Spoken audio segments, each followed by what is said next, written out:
and help welcome our honored, distinguished guest, the Reverend Dr. Martin Luther King.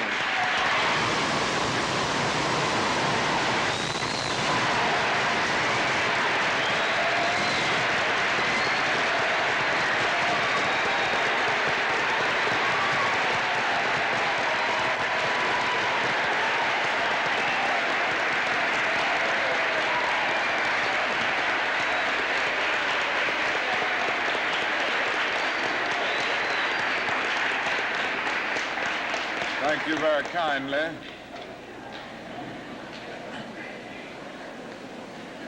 Principal Fornese, Mr. Williams, members of the faculty and members of the student body of Barratt Junior High School, ladies and gentlemen.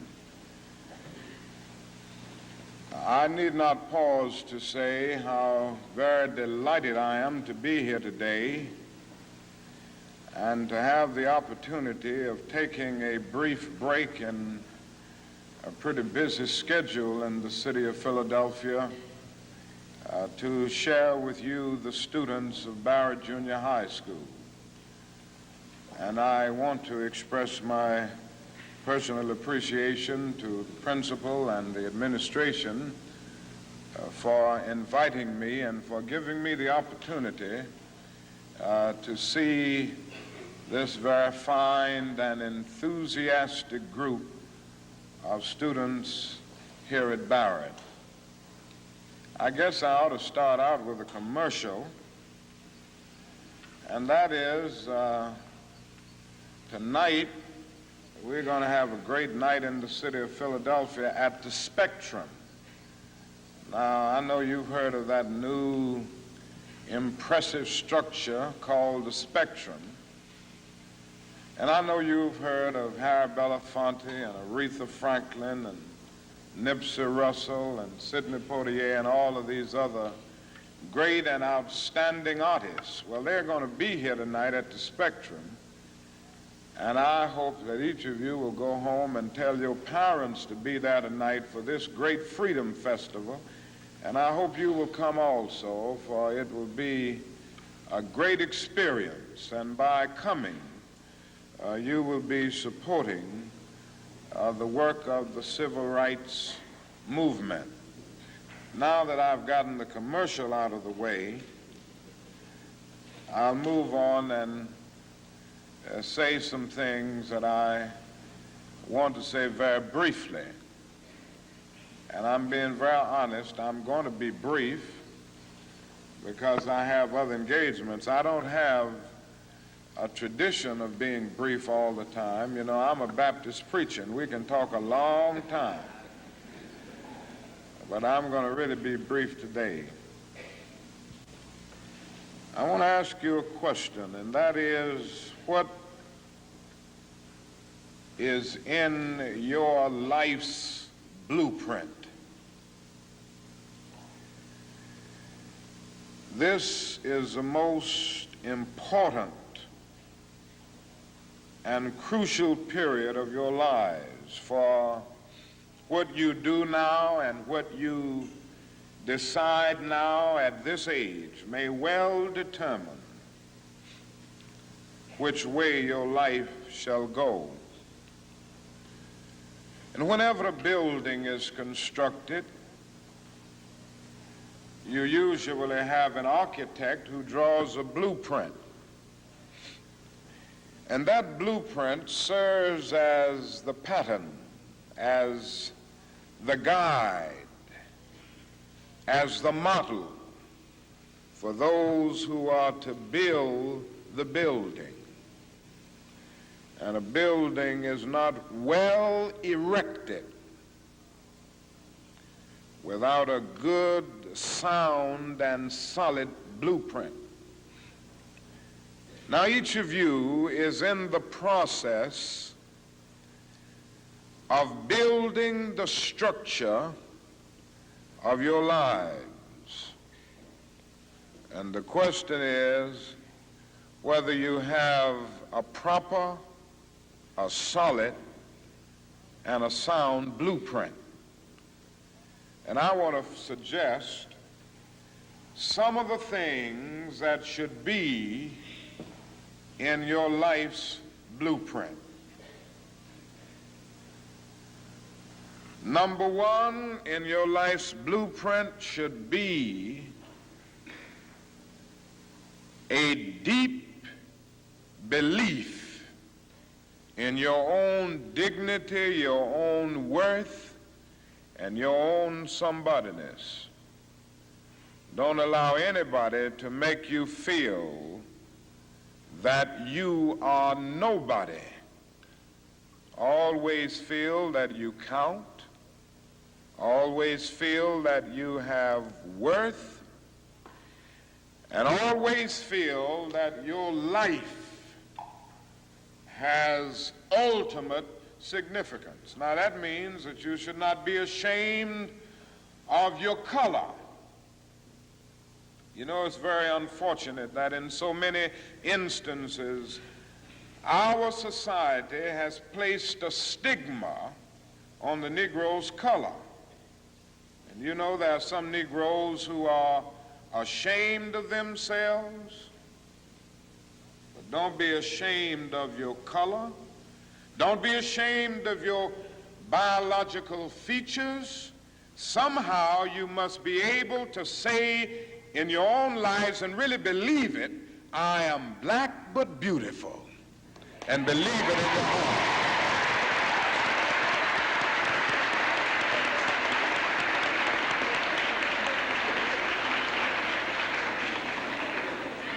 And therefore you need not be lured into purchasing cosmetics advertised to make you lighter. Neither do you need to process your hair to make it appear straight. I have good hair, and it is as good as anybody else's hair in the world, and we've got to believe that.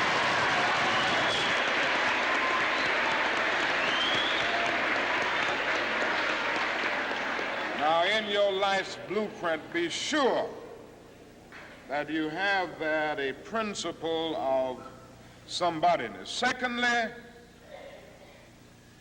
in your life's blueprint, you must have as a basic principle the determination to achieve excellence in your various fields of endeavor. You're going to be deciding as the days and the years unfold what you will do in life, what your life's work will be. And once you discover what it will be, set out to do it and to do it well. And I say to you, my young friends, that doors are opening to each of you.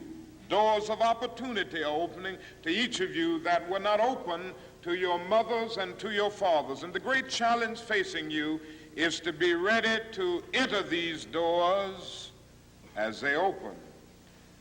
Ralph Waldo Emerson, the great essayist, said in a lecture back in 1871 that if a man can write a better book or preach a better sermon or make a better mousetrap than his neighbor, even if he builds his house in the woods, the world will make a beaten path to his door. That hadn't always been true, but it will become increasingly true. And so I would urge you to study hard, to burn the midnight oil. I would say to you, don't drop out of school, and I understand all of the sociological reasons why we often drop out of school. But I urge you, in spite of your economic plight, in spite of the situation that you are forced to live so often with intolerable conditions, stay in school. And when you discover what you're going to be in life, set out to do it as if God Almighty called you at this particular moment in history to do it. And just don't set out to do a good Negro job, but do a good job that anybody could do. Don't set out to be just a good Negro doctor, a good Negro lawyer, a good Negro school teacher, a good Negro preacher, a good Negro barber, a beautician, a good Negro skilled laborer. For if you set out to do that, you have already flunked your matriculation exam for entrance into the University of Integration. Set out to do a good job and do that job so well that the living, the dead, or the unborn couldn't do it any better.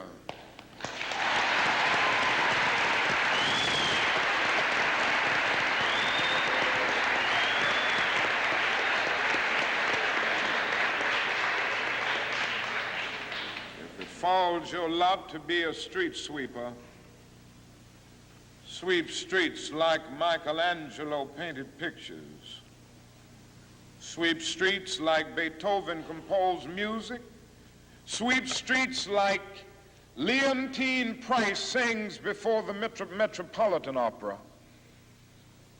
And sweep streets like Shakespeare wrote poetry. Sweep streets so well that all the host of heaven and earth will have to pause and say, here lived a great street sweeper who swept his job well.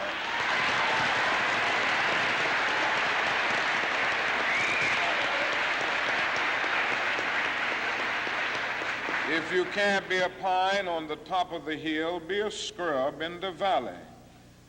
But be the best little scrub on the side of the rill. Be a bush if you can't be a tree. If you can't be a highway, just be a trail. If you can't be the sun, be a star. For it isn't by size that you win or you fail.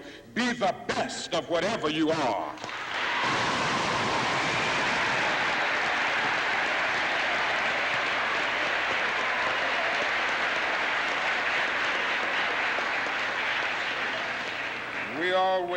We already have some noble examples of black men and black women who demonstrated to us that human nature cannot be cataloged. They in their own lives have walked through long and desolate nights of oppression, and yet they've risen up and plunged against cloud-filled nights of affliction, new and blazing stars of inspiration.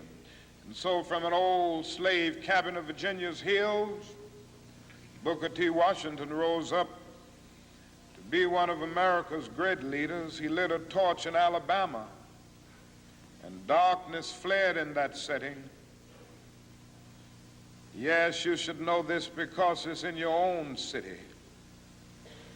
From a poverty-stricken area of Philadelphia, Pennsylvania, Barratt Anderson rose up to be the world's greatest contralto, so that a Toscanini could say that a voice like this comes only once in a century. And Sibelius of Finland could say, my roof is too low for such a voice, from the red hills of Gordon County, Georgia. And the arms of a mother who could neither read nor write, Roland Hayes, rose up to be one of the world's great singers and carried his melodious voice into the palaces and mansions of kings and queens. From crippling circumstances, there came a George Washington Carver to carve for himself an imperishable niche in the annals of science. There was a star in the diplomatic sky, and then came Ralph Bunce, the grandson of a slave preacher, and he reached up and grabbed it and allowed it to shine in his life with all of its scintillating beauty. There was a star in the athletic sky. And then came Jackie Robinson in his day and Willie Mays in his day with their powerful bats and their calm spirits. Then came Jesse Owens with his fleet and dashing feet. Then came Joe Louis and Muhammad Ali with their educated fists. All of them came to tell us that we can be somebody, and to justify the conviction of the poet, fleecy locks and black complexion cannot forfeit nature's claim.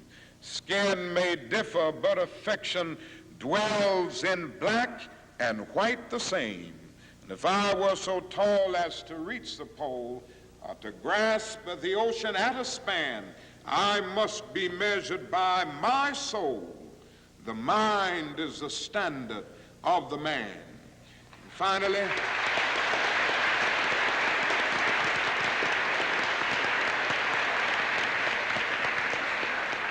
finally, in your life's blueprint must be a commitment to the eternal principles of beauty, love, and justice. Don't allow anybody to pull you so low as to make you hate them. Don't allow anybody to cause you to lose your self-respect to the point that you do not struggle for justice. However young you are, you have a responsibility to seek to make your nation a better nation in which to live. You have a responsibility to seek to make life better for everybody. And so you must be involved in the struggle for freedom and justice. Now, in this struggle for freedom and justice, there are many constructive things that we all can do and that we all must do. And we must not give ourselves to those things which will not solve our problems. You've heard the word nonviolent and you've heard the word violent. I happen to believe in nonviolence. We've struggled with this method with young people and adults alike all over the South, and we have won some significant victories, and we've got to struggle with it all over the North because the problems are as serious in the North as they are in the South. But I believe as we struggle with these problems, we've got to struggle with them with a method that can be militant, but at the same time does not destroy life or property. And so our slogan must not be burn, baby, burn. It must be build, baby, build. Organize, baby, organize.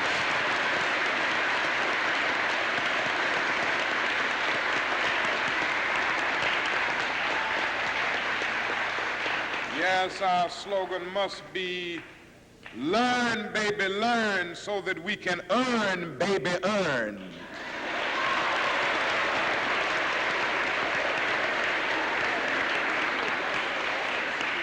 And with a powerful commitment, I believe that we can transform dark yesterdays of injustice into bright tomorrows of justice and humanity. Let us keep going toward the goal of selfhood, toward the realization of the dream of brotherhood, and toward the realization of the dream of understanding goodwill. Let nobody stop us. I close by quoting once more the man that the young lady quoted, that magnificent black bard who has now passed on, Langston Hughes. One day he wrote a poem entitled Mother to Son.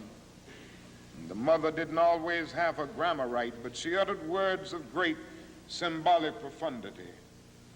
Well, son, I'll tell you, life for me ain't been no crystal stad. It's had tacks in it, boards torn up, places with no carpet on the floor, bare. But all the time, I's been a-climbing on and reaching landings and turning corners and sometimes going in the dark where there ain't been no light. So, boy, don't you stop now. Don't you sit down on the steps 'cause you find this kind of hard. But I's still going, boy. I's still climbing. And life for me ain't been no crystal stair. Well, life for none of us has been a crystal stair, But we must keep moving. We must keep going. If you can't fly, run. If you can't run, walk. If you can't walk, crawl. But by all means, keep moving.